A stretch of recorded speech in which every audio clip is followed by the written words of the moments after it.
Hi, everyone, and welcome to my 6th podcast episode. Today, I am going to be following on from my other episodes I've been doing in this podcast. So, I've been looking at wellness for beginners and looking at the mind, the body, and the spirit. Kind of covered the body, covered the mind. So, this episode, we're going to be talking a little bit about the spirit and wellness within the spirit.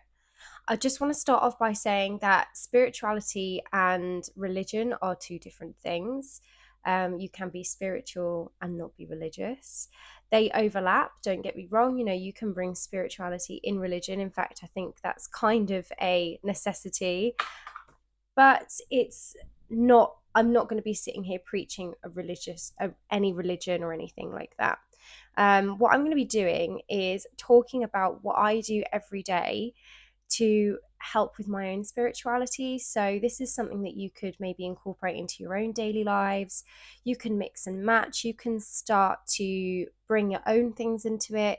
But it's just a little practice that I call devotion, that helps me to be more grounded and to be a little bit more at one and at peace, which is kind of what you're looking for ultimately when it comes to spirituality, is just finding that peace and finding that kind of that tranquility within yourself.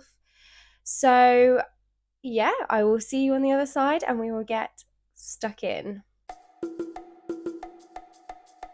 Hi, my name is Meg, and you are listening to the Wellness Musings with Meg podcast. I am a fully qualified beautician and yoga teacher who has studied and worked in health and wellness since 2017. I have been obsessed with wellness my entire life and have always wanted to share my passions more. If you love health, wellness, and yoga and want to learn more, this podcast is for you. I will be bringing you all things wellness, from diet and lifestyle to beauty tips and tricks, and of course, yoga as well. So grab yourself a green tea and find a tranquil spot, and let's jump in.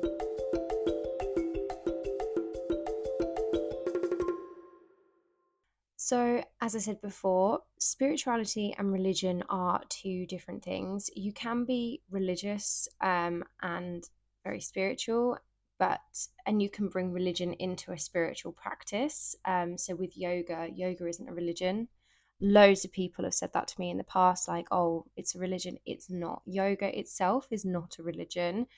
You can't say, like, if someone says I'm a Christian, you don't say, oh, I'm a yogi, because it's two different things. They're very, very different.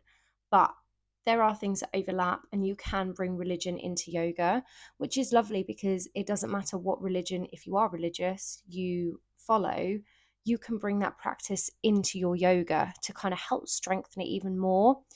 When you also learn yoga right back to basics, you start off with your 8 limbs of yoga, and the two very first ones are your yamas and niyamas. And they talk a lot about non-violence, non-stealing, truthfulness, cleanliness, discipline, self-study. When you look into them, they're very similar to like your Christian 10 commandments. Obviously, non-violence, thou shalt not kill. Like they're very, very, they cross over a lot. So yoga does work well into a religion, but they're different. And I just want to make that very clear. I don't want people to read that this is going to be like preaching a specific religion. It's not at all. I'm talking about my personal devotion practice that I do every morning. And it is kind of focusing on my mind and grounding myself. So with this practice, you can do as much or as little of it as you want. You can take things from it and go, oh, that's lovely, I'd like to start doing that in my morning practice. I obviously have quite an in-depth morning practice because of being a yoga teacher. I tend to sit and ponder a lot, and I meditate for quite a while, but we'll go over everything that I do, and you can sort of have a little listen, hear what I do, and maybe take what you fancy from it. So I always start off my morning practice by finding somewhere really comfy, and I'll often make myself a green tea as well. When you kind of learn yoga and how they traditionally will teach yoga, you do something in the very beginning called Shatkarma, which is like a detox and a cleanse. Shatkarma is it's a lot. It's quite an in-depth detox. They'll do things like swallow fabric and then pull it out of them to make them sick, and they do some very intense things, which, to be honest, I don't myself want to do. So I do my own kind of like detox and cleanse, but in a much a much less intense way. So I always make myself a celery juice in the morning, and I'll sit and drink that. And then I'll also make myself a green tea. So often when I'm doing this devotion, I'll be kind of like, yeah, keep getting myself nice and hydrated. Celery juices I find amazing to help with detoxing, and it makes me feel really good. Obviously, green tea is an amazing way to start the day. So yeah, that's how I always start. Is I used to listen to a meditation, and they call it like feather your nest, which I always really like. So I like find somewhere really comfortable. I'll sit on my yoga mat with a few cushions. Often my little puppy Oakley is a bit sleepy in the mornings, so he'll often like sort of fall asleep next to me as I'm doing this. It's a very sweet like little setting with my green tea. Yeah, so I always find somewhere really comfy to do this, and start off with my celery juice, my green tea, kind of get myself in the zone, take a breath, take a moment. Sometimes I'll also walk around my garden before I start, and just with my green tea there, especially sort of in the autumn sort of and springtime when it's a little bit cold, and by the time I get up the sun is just rising, because in the summer the sun rises a lot earlier.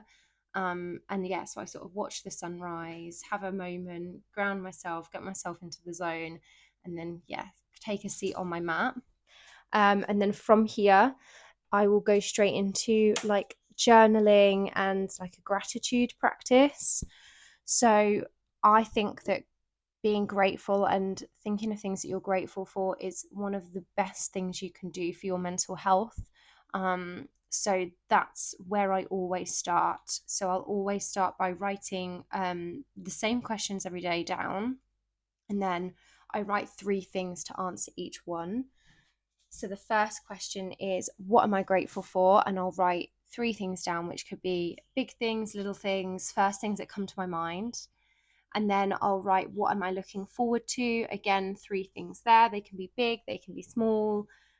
Sometimes it's things as simple as like, I'm looking forward to getting snuggled up in my bed tonight. Sometimes I'll literally be first thing in the morning and I'll be looking forward to that. Sometimes it's things as little as like, I've bought a new box of tea that I want to try, like fruit tea. Sometimes it'll be big things like weddings or events or things like that. The third question is, what am I proud of myself for? Which I think is very important, because you are starting to give yourself gratitude, which I definitely, something that I slip up on very easily. So it's nice to be grateful for you for a moment. And then, who am I sending love to? Which I love that question. I always, yeah, write and down three things, but it ends up in my mind being like 25 people. Because I sit and I think of all the people that I love, that I'm really close to, people that might need to be thought of, might need some love to be sent to them, and just you're taking that time to think of them. And then the next question, what do I love about me? And again, they can be big or small things. Some days I find that one's easier than others to answer. And the last question is, what am I learning to love? And this is just in general. And I think it's important, like learning to love is a nice way of putting it, rather than what do I dislike and I need to get better at, or I need to learn to love. It's a better way of saying learning to love, I think, in my brain anyway. So this will be things from, I don't know, a yoga pose that I'm struggling with, that I maybe don't love doing, but I'm learning to love it. It could be a person, it could be something that I need to do, like, I don't know, my tax. That's come up once or twice where I've had to do all my tax returns. Yeah, little things that maybe I'm not totally excited for, but I'm learning to love and I'm learning to be happy about it. So those are the questions. So 6 altogether. What am I grateful for? What am I looking forward to? What am I proud of myself for? Who am I sending love to? What do I love about me? And what am I learning to love? So my first 6 questions that I ask myself in the morning, and then I give myself 3 answers. And then from there, I just do like a word dump or a thought dump, a mind dump, whatever you want to call it. So I'll just write thoughts for the day, and I will write whatever I'm feeling. And it could be big things, little things, whatever the first thing that comes out into my mind, it goes down on the paper. So some days it will be like positive, some days it might be more negative. We all have good days, good times and bad times. So I will just write however I'm feeling straight down on the bit of paper. And again, it's not massive amounts. It's made some days it's only like 2 sentences, some days it's a whole paragraph. Depends how I'm feeling emotionally. And then I'll look at how I felt, because I don't think as I write. I will just, it's like a word dump, a mind dump. First thing that comes out into my brain goes down onto the bit of paper. I'll then read it back, and I will create like 3 affirmations for me based on that. So for example, if I'm having a really rubbish day and I'm like, I am worried all the time. I feel really worried, not really sure why. I'm getting a bit anxious. I'm worrying about money. And like things like that. I will say, I'll write 3 affirmations, and I'd say like, I am blessed. Money comes easily to me. I am strong. I do not worry. Like I'll come up with things that obviously counteract the negative thoughts, and will enhance the positive thoughts. So if I have a positive day and I'm writing things like, I feel like my future is bright and I feel like I'm where I should be, I feel really strong, I will write affirmations like, I have a bright future ahead of me. What I want comes to me easily. I'm blessed. I'm grateful. I can do this. So they kind of strengthen the positive emotions even more, and then they kind of start to shift negative into positive. I hope that makes sense, but that's what I'll then do. So I write my 6 questions, thoughts for the day, like a mind dump, and then 3 affirmations that help to enhance my thoughts for the day, and they really make you realize how you're truly feeling. And then I will sit and do a meditation. Some days these will be a really long meditation. Some days I'll work on the 8 limbs of yoga. So you've got different types of meditation. Some days I'll do a more advanced one than others.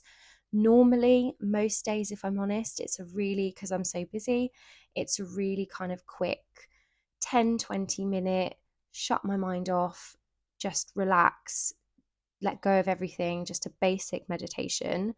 Um, and then I will come out of my meditation and I will do another word dump. And this I think is really important, because you can see every time without fail, my second word dump is always at least 50% more positive than the first one. Even if I'm having an amazing day, it will always be better in the second mind dump after my meditation. And that is so amazing to see, because you could be having the worst day ever and you wake up in the morning and you just feel like the whole world's crashing down around you. And I'll do this meditation and I'll then write my second word dump, and there's a huge shift in my thought patterns, in how I'm taking the world on, everything. And that can sometimes even be after like even a 5 minute meditation. It makes a huge difference. So I think meditation in the morning is one of the most important things that you can do to help with your spirituality. If you struggle with meditation, there's some really amazing like apps that you can get that talk you through. You don't have to be this person who literally shuts off from the world instantly. That's not what meditating is about. I think at some point I will do a podcast episode on my meditation journey and how I meditate, because I went from being somebody who really struggled to do it and to shut my mind off to finding it quite easy and like really enjoying it. So yeah, that's what I write on my bit of paper every morning. I write my 6 questions, my first mind dump, my affirmations, then I'll do my meditation, and then a second mind dump, just so I can see the difference. So that's my very first thing that I do. I know I've talked about this for like 10 minutes, but it normally only takes maybe 15. So it's like I think that to me is the most important part of my little devotion practice, because you're writing everything that you're grateful for and thankful for, and people you love and things you love and you're happy for. You're taking a moment to take in your own thoughts and feelings right from the core, and then you're shifting it right in front of your eyes. You're creating nice, kind affirmations, and then you're meditating, and you're then doing your second mind dump and seeing that shift. And it's really positive to see, because you just get off on the right foot every morning. Um, from here, this is when things for me start becoming a little bit more into the yoga philosophy side. The next part I do is actually a little bit religious, because I personally am religious. Obviously, just because I do this doesn't mean anybody else has to, but I will then sit and pray. Um, like I said, yoga is not a religion, but I am a religious person. In yoga, you do not pray to a deity or a god, so it's not a religion. But I personally am religious, so I will sit and I will pray to my God and be thankful, be grateful, ask for whatever I feel like I need help with, and just connect. For me, I find that amazing. Like, yeah, obviously, being religious, that's what I want to do, that's what I enjoy doing. But if you're not a religious person, you don't obviously have to do that in a morning practice. I just like the idea that I can sit and pray and be thankful for even more things. And I also like the fact that I'm being thankful to somebody. Like, it's almost like if you weren't religious and someone cooked you a meal and you're thanking them for cooking that meal, I like the fact that I'm thanking someone for my blessings, even if they're tiny little blessings.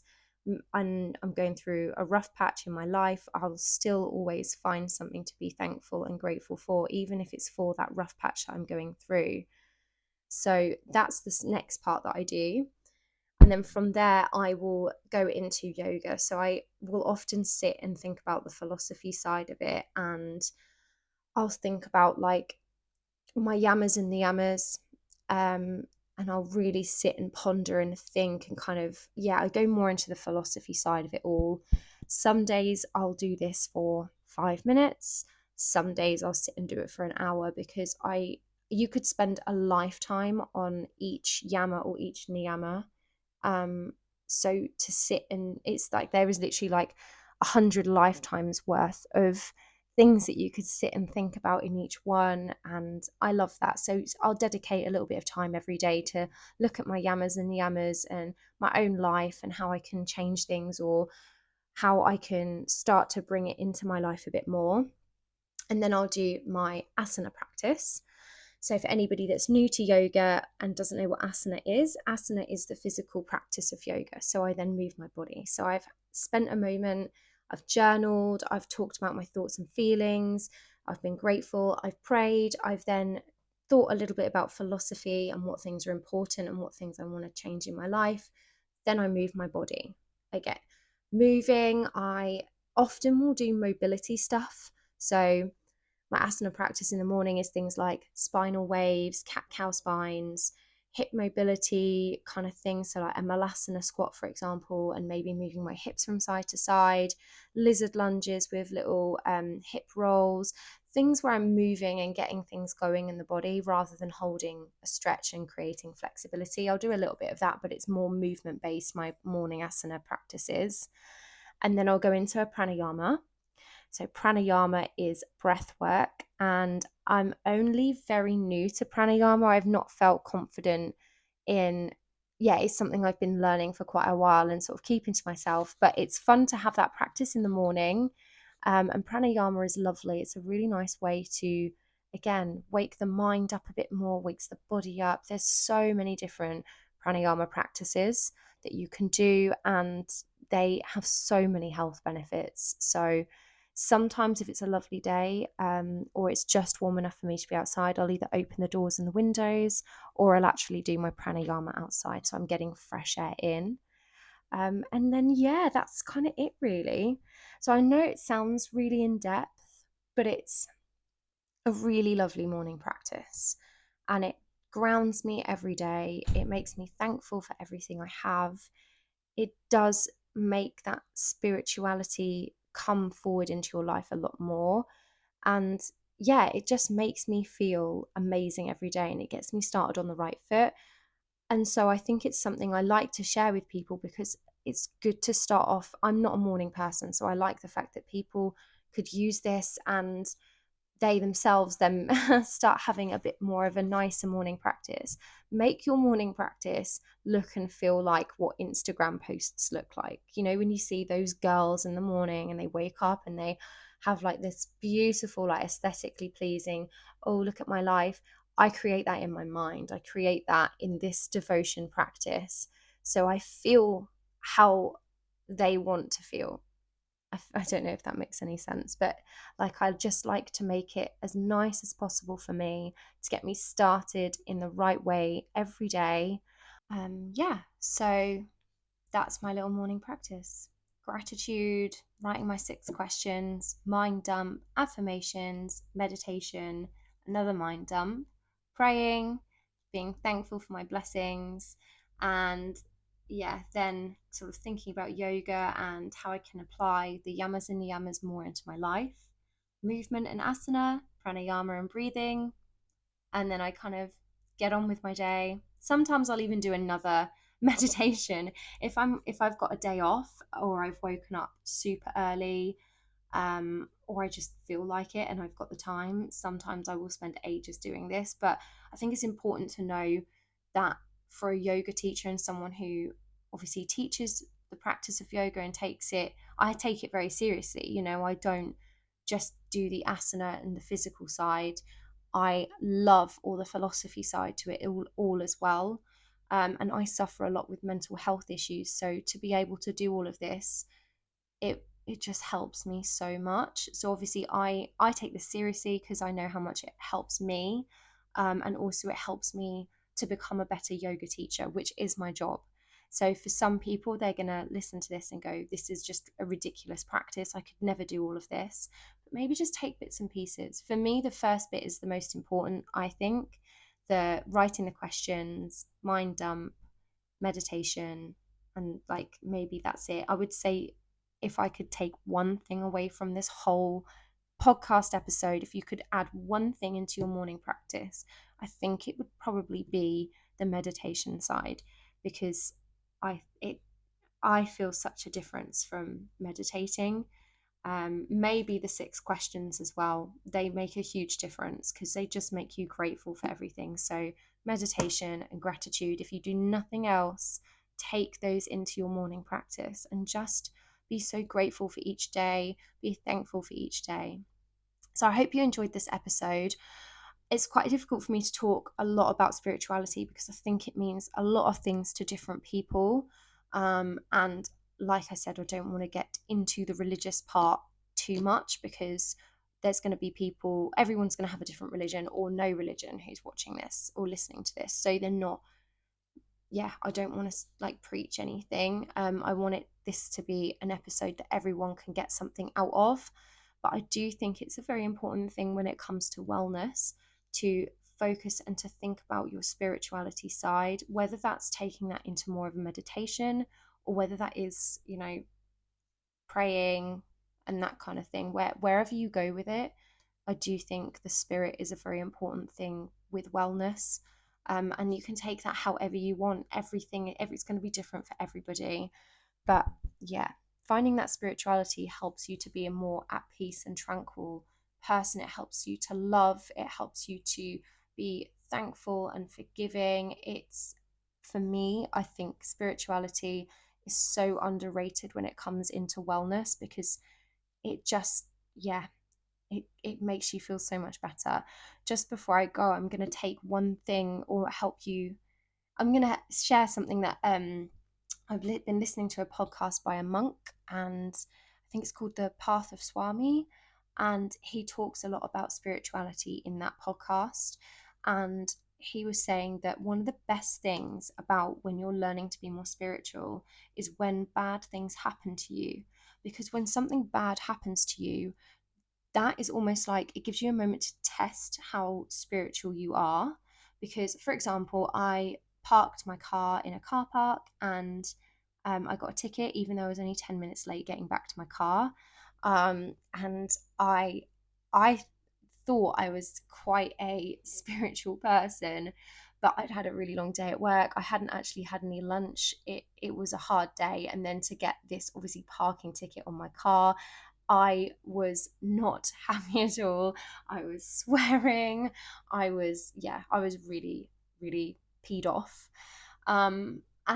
It made me realize that, wow, actually this is such a tiny event in my life. It really doesn't matter in the grand scheme of things, but I let it affect me.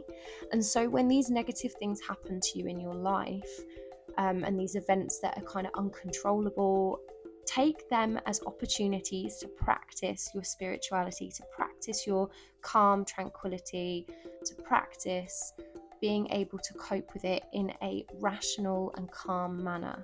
So that's what I want to leave you with. That's something I want you to maybe ponder and think about. Thank you so much for listening to this podcast episode, and I look forward to talking with you again soon. Thanks. Bye.